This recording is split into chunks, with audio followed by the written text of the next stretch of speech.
Pass me that. Oh yeah! There she is. Liberty City. Yeah. You ever been? GTA serisini düşündüğünüzde aklınıza gelen ilk kareler genellikle canlı ve renklidir. Vice City'nin o neon pembe ışıkları, 80'lerin disco ateşi ve palmiye ağaçları. Ya da GTA San Andreas'ın turuncu gün batımı, Los Santos'un o sıcak, çete savaşlarıyla dolu ama bir o kadar da canlı atmosferi. Hatta GTA 5'in o steril, Hollywood parıltılı dünyası. Rockstar Games'in formülü bellidir. Güneş, eğlence, hiciv ve renkli bir kaos. Ancak 2008 yılında bu formül bozuldu. Serinin 4. oyunu önümüze konduğunda kimse güneşli bir sahil kasabasıyla karşılaşmadı.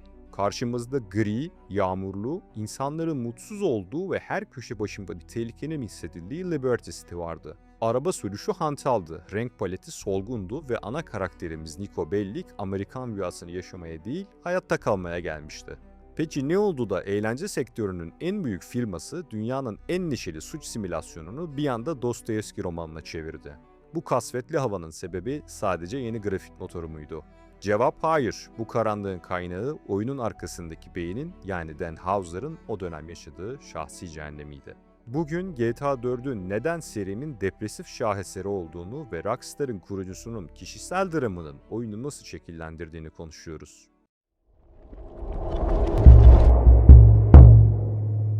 GTA 4'ün atmosferini anlamak için önce Rockstar'ın o dönemki ruh halini anlamak gerekiyor. 2004 yılında San Andreas piyasaya çıktığında ortalık yıkılmıştı. Oyun harikaydı ama oyunun kodlarına gizlenmiş Hot Cafe adlı bir +18 mini oyunun ortaya çıkması, şirketi tarihin en büyük politik vinçlerinden birinin ortasına attı. Davalar, toplatılma kararları ve Jack Thompson gibi avukatların saldırıları Rockstar'ı köşeye sıkıştırdı. Şirket artık çocuklara kötü örnek olan serseri muamelesi görüyordu. Dan ve Sam Houser kardeşler için bu bir dönüm noktasıydı. Artık sadece eğlenceli bir oyun yapmak yetmezdi. Rüştlerimi ispatlamaları gerekiyordu.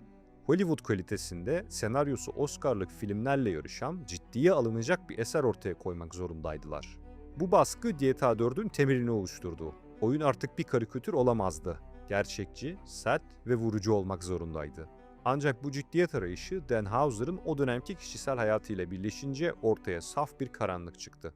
GTA 4'ün hikayesi aslında yazarın ruh halinin dijital bir yansımasıdır.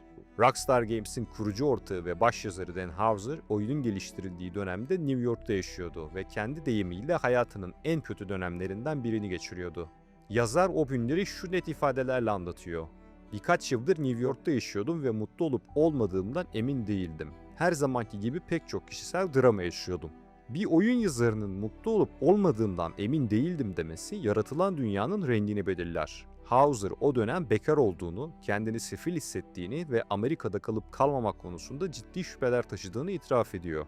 Bu ruh hali oyunun her karesine sindi. Dan Houser, New York sokaklarında dolaşırken gördüğü o Amerikan rüyası yalanını, şehrin ışıltılı vitrinlerini değil, arka sokaklarındaki çürümeyi, yalnızlığı ve acımasızlığı kaleme aldı.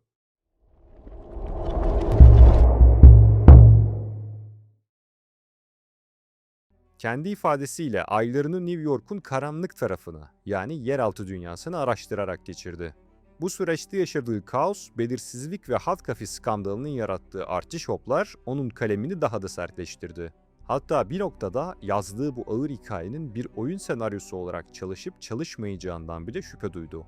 Ama sonuçta ortaya çıkan şey bir oyun senaryosundan ziyade yazarın şehre ve o dönemki hayatına duyduğu nefretin, yabancılaşmanın bir itirafıydı. Bu noktada ana karakterimiz Niko Bellic'e bakış açımız tamamen değişiyor. Niko, Doğu Avrupa'daki savaştan kaçıp kuzeni Roma'nın lüks hayat, spor arabalar ve güzel kadınlar vaadiyle Liberty City'ye gelen bir göçmen. Ancak geldiğinde bulduğu tek şey pis bir apartman dairesi, hamam böcekleri ve ödemesi imkansız borçlar.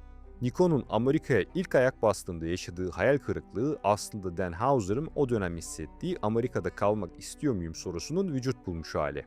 Niko sürekli olarak Amerikan rüyasını sorgular. Burası fırsatlar ülkesi mi yoksa sadece parası olanların hayatta kaldığı bir yalan mı diye kendine sorar. Houser'ın yalnız ve sefil hissetmesi Niko'nun diyaloglarına doğrudan yansımıştır. Niko, serinin diğer karakterleri gibi suç işlemekten zevk almaz. Tommy Vercetti şehri yönetmek ister, CJ mahallesini kurtarmak ister, Franklin zengin olmak ister. Ama Nico sadece huzur ister ve bunu asla bulamaz. Oyunun renk paletinin gri ve kahverengi tonlarında olması, sürekli yağmur yağması, Eurofia fizik motorunun karakterlere verdiği o hantal ağırlık hissi. Hepsi bu temanın bir parçasıdır. Şehir sizi içine çeken bir oyun parkı değil, sizi çiğneyip tükürmek isteyen bir canavardır. Houser, performans sanatçılarının kayıtları gelene kadar hikayenin bütünlüğünden emin olamadığını söylüyor. Ancak Michael Hollick'in seslendirmesiyle Nico canlandığında taşlar yerine oturdu. Yazarın depresyonu, karakterin trajedisiyle mükemmel bir uyum yakaladı. Bugün geriye dönüp baktığımızda GTA 4'ün neden serinin en saygın işi olarak görüldüğünü daha iyi anlıyoruz. Çünkü bu oyun oyuncuyu eğlendirmek için değil, bir derdi anlatmak için yapıldı. Rockstar o dönemde sadece bir oyun stüdyosu değildi. Medyaya, politikacılara ve kendi içlerindeki mutsuzluğa karşı savaş veren bir punk rock grubuydu. GTA 4 onların "bizi ciddiye almıyor musunuz? Alın size gerçeklik" deme şekliydi. Vice City'nin 80'ler nostaljisi tatlı bir rüyaydı. San Andreas bir rap videosuydu. GTA 5 ise bir Hollywood gişe filmiydi. Ama GTA 4 soğuk bir New York sabahında yüzünüze çarpan sert rüzgardı. Dan Houser'ın o dönemki mutsuzluğu, yalnızlığı ve Amerika'ya olan öfkesi olmasaydı muhtemelen çok daha renkli, çok daha eğlenceli ama çok daha sığ bir oyun oynayacaktık. Yazarın çektiği acı eserin derinliğine dönüştü. Belki de bu yüzden aradan geçen onca yıla ve GTA 5'in sınırsız imkanlarına rağmen Nico Bellic'in o gri paltosuyla sokaklarda yürüdüğü anın ağırlığını başka hiçbir oyunda bulamıyoruz. Çünkü GTA 4 bir oyun değil, interaktif bir depresyondu.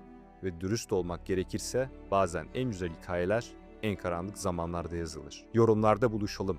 Abone olmayı ve beğenmeyi unutmayın. Bir sonraki dosyada görüşmek üzere.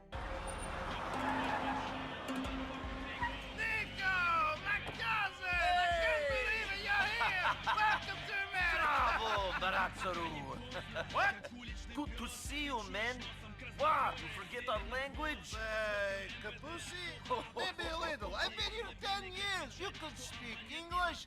Remember, we learned off the English girls and we can A little, not so You'll good. be fine.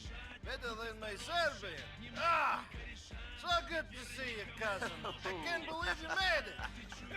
Shit, I have to tell you. I had quite the night last night. 2 women. The land of opportunity. Ah! I've made it.